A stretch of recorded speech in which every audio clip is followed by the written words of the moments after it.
Guys, may violation ka bang ganito? Profile violated our advertising policy. Guys, nagkakaroon ka bang violation na ganito? Kahit alam mo naman na hindi mo napindot yung boss post.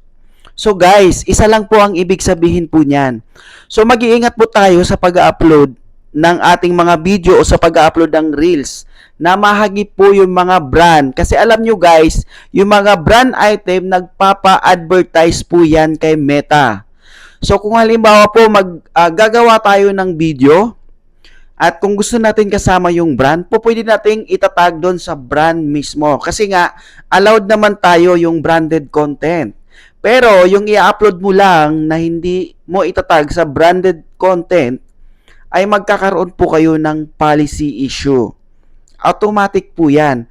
So mga ganito po, magugulat ka na lang na hindi ka naman nag-post, bakit ka mayroong violation